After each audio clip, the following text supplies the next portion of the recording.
Welcome to CLIC Connect. I'm your host, Craig Sullivan, and today we're bringing you yet another industry leader.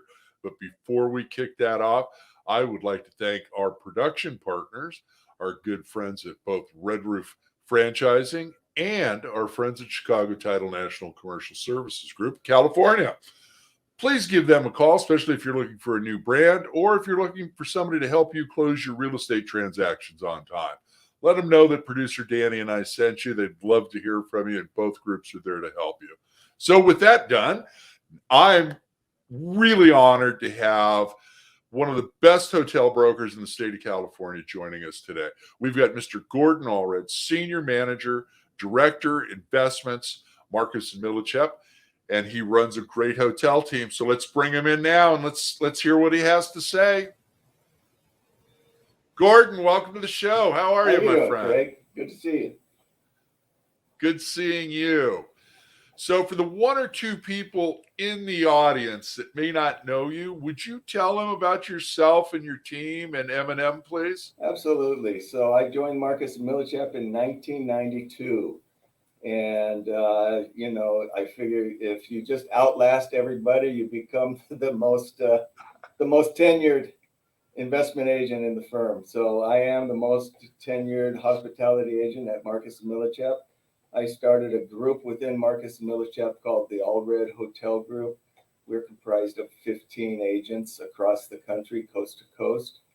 And we meet together twice a week as a team, and we have lots of listings. We go over all of our inventory. We work together as a team and have been very successful at it. I've got a great bunch of guys that work hand in hand with me and my staff, and it's turned out to be very successful for us. That's wonderful. I didn't realize your team was that big. So you've got 15 team members across the country, and I'm guessing they're in gateway markets. And how did you put that together? That sounds like a real lot of brain damage to me, my friend. So congratulations on that. That's a great accomplishment. But how did you manage to pull 15 different people all into one it was group? a bunch of guys, and we all started doing deals together, and it just works out best if we use a team approach, because then we can communicate. We actually share a database of hotel owners across the country, and everybody can see who's talking to whom. And so we found it just a lot more synergistic when we are trying to move a property. That it's sometimes it's easier if you bring money across state lines to create a deal. And so it worked out best for everybody. And then we just consolidated all of our staff into my office here, who supports the entire team. And I think, the team just kept growing because of our success. There you go. Now I see your email blasts all the time, and you've got some really, nice properties, listed and ready to roll. Now, since we primarily deal with California, are you seeing an influx of buyers coming into California, or are you seeing an outbound group trying to go into Arizona and various other states? It's a little of both. There's always owners that want to get into California because it's a great market. You buy California because the values appreciate, and so it's there's always demand for buyers coming into the state. And then we get some of the other component where an owner might have owned properties in California for years, but we can sometimes get a little bit better return on investment in other parts of the country. So it kind of goes both ways, and that's where our team kind of benefits each other, is because we have so much inventory that we can sometimes take owners in California and help them get a better return on another property in some neighboring state. And vice versa. Anytime we list something in California, we're always going to get activity from out-of-state buyers that want to come here. Hey, There's nothing like California coastal. You gotta love it. So, Absolutely. that's an attraction right there. It doesn't matter if it's a smaller group or an institutional grade. So, what are you hearing from the lenders out there? Lenders are actually very active right now. We've had quite a few of our deals that SBA has been super helpful. So quite a few of our deals have closed with SBA loans, both 7A and 504. Some of our larger deals that don't qualify for SBA, it really depends on the cash flow of Right. the property. So if there was good, strong 2019 numbers, and then we see a good trailing or a good year to date performance this year, then we can get conventional financing. And in some cases, we've had to go out and find bridge debt for some of our investors if the cash flow is just not quite there yet. But there's lending that's available across the board, and that's been very helpful. That's good to hear, and that's kind of what I'm seeing as well. Now, you had mentioned bridge financing, that and mezz debt. Have you used any of the C-PACE financing to fill that gap instead of going those directions? I mean, some of the PACE loans, and Yeah, yet we're starting to see some of that. We haven't done any of it. We've sold some deals that have that debt in place, and we've been able to get the yeah, buyers to just assume that. So that makes it easy because it adds a little bit more to your capital stack. But we are dealing with some lenders that are providing that, and it's another avenue for us because again it adds to some better leverage for some of our buyers, and it's sometimes it's better than mezz actually, right. and cheaper Yeah. than some of the bridges out there. I like it a lot. I think it's a great, addition to the toolbox and, can help you get that deal over the line. So you're dealing with buyers and sellers, obviously. How are you getting them together and getting the deal closed? Are there a lot of haircuts right now? I mean, or is it, you're looking more at the upside where we're headed and the real estate values really haven't dropped and, the place is still in decent shape. It's not going to take a huge $10 million pip. How are you, finessing these guys and getting them together to get the deal closed? Yeah, a lot of it has to do with how we market a property. So if there are multiple buyers that want an asset, then they're going to will gravitate to the best buyer. And many times we're able to achieve very close to our asking price. A lot of that has to do with how we're underwriting the deal and understanding the market.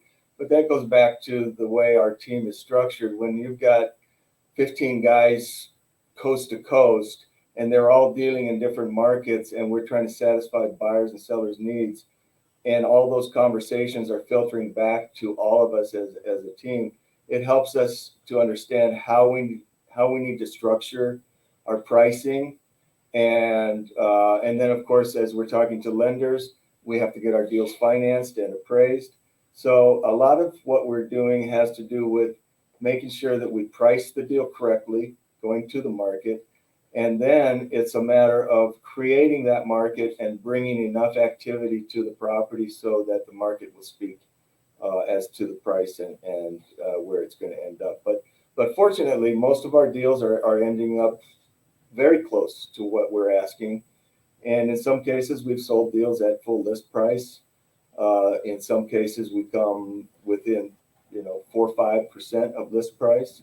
So a Okay. lot of it has to do with where we start the underwriting, and then of course making sure that the market is fully exposed to the right buyers. There you go. Now, let me ask you something. I'm hearing a lot of things from different food groups in commercial real estate that they're having problems with third party reports, whether it's a phase one, an Alta survey, any number of things. Are you seeing that, in the appraisals, everything else taking a little bit longer right now? Because you and I both know, time kills all deals, Yes. whether it's a good or a bad deal. It's a little bit slower than we like to see. I think if we're always proactive when we're working on a deal, and we try to identify where the bottlenecks will be.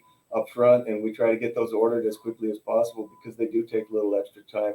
The PIPs are taking a little extra time, even though they're virtual. It can take 4 to 6 weeks to get a PIP, so we try to get those ordered up front.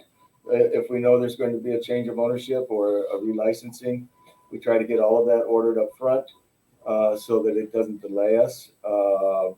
And then the third-party reports, as we identify who the buyer is, we open escrow. Those are some of the items that you really have to order right away.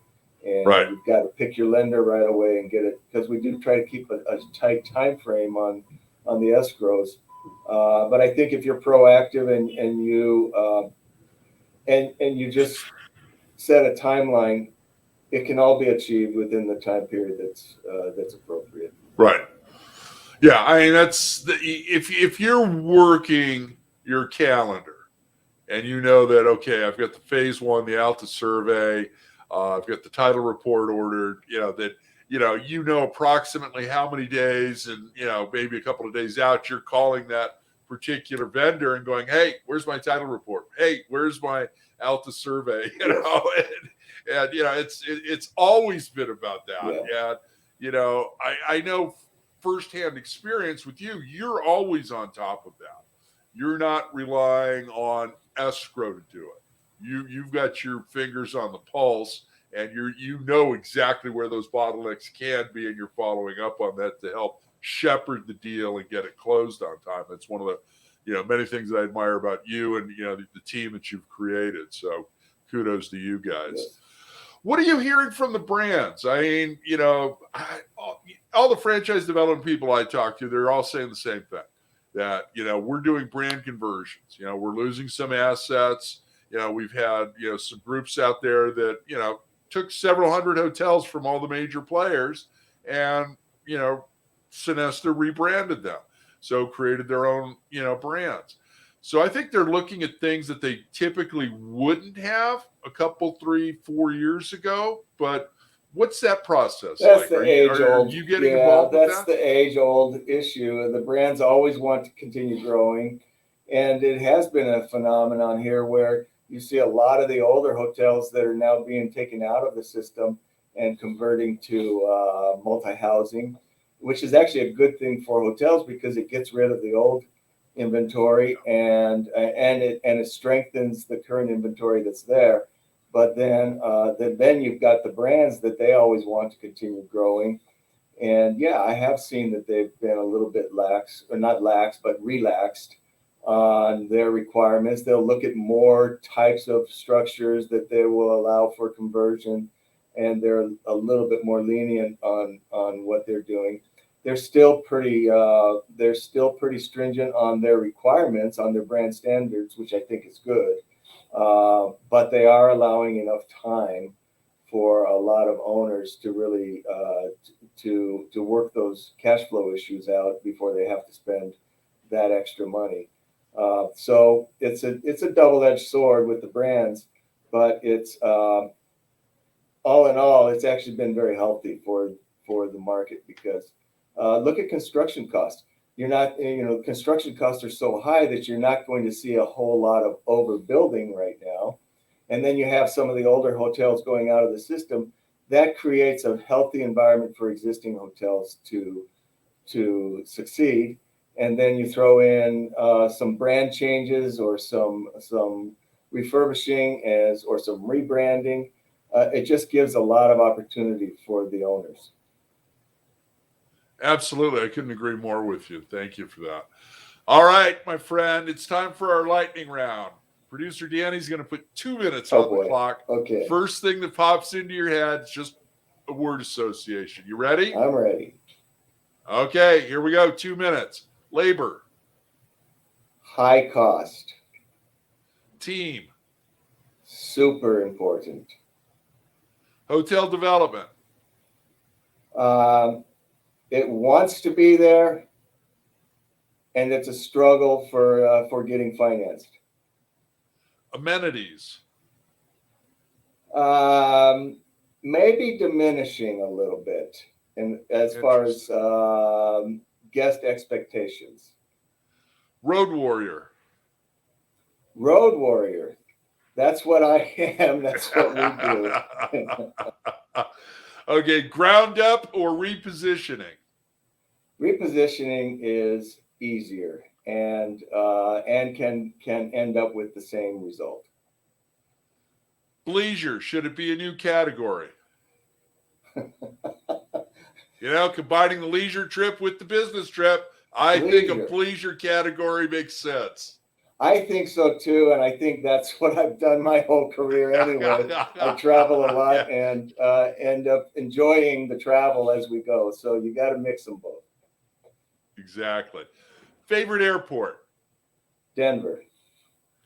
Middle of the country. Favorite hotel or resort?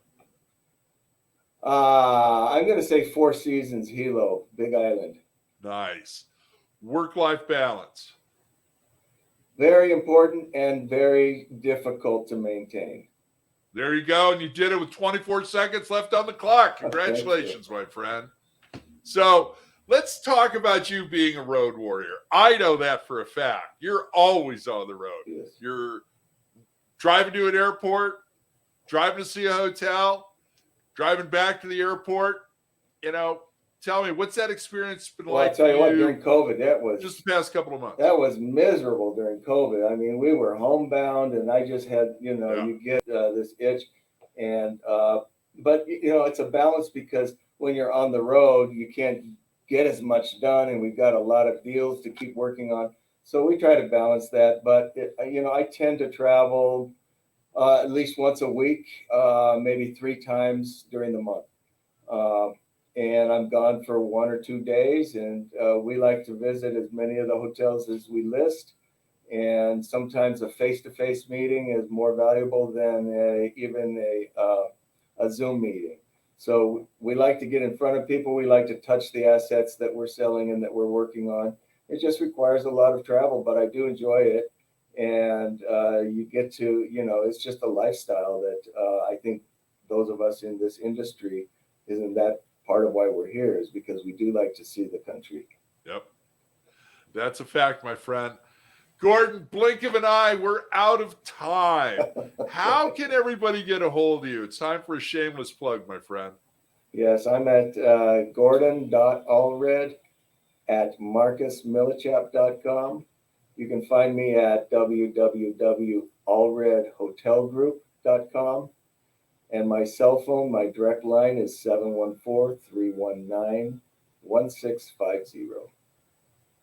Thank you, my friend. I appreciate you joining the conversation today. And you've got an open invitation to come back anytime you want to. Thank you. I'm looking forward to your conference, and we'll see you in March or sooner. Absolutely, my friend. Thank you. Thank you, our audience. But before we leave, we got a couple of pieces of business to take care of. One, I want to thank our production partners again, Red Roof Franchising and Chicago Title National Commercial Services Group, California. They both love to hear from you. So give them a call. Let them know that producer Danny and I sent you. And have a great conversation with them. They can help you, whether you're looking to reposition one of your hotels, looking at, let's say, the extended stay part of Red Roof. They'd love to talk to you about that. And Chicago Title, they'd love to help you and get your real estate transactions closed on time. They've got a great team over there, and they can help you coast to coast. So thanks to both of them. And then, last but not least, I got to do it. 5th Annual California Lodging Investment Conference, live and in person, March 10th, 2022, at the crown jewel of the Anaheim Resort, the JW Marriott. We've got brands, we've got lenders, we've got management companies, we've got third-party professionals, we've got attorneys, we've got everybody there, owner-operators. If you are in the California hotel market or want to be, this is the one event that you should attend. And you can find all the information at cliconference.com. And with that, thank you for joining us today. We're looking forward to seeing you in the next episode. And remember, be kind, share your knowledge, go be amazing.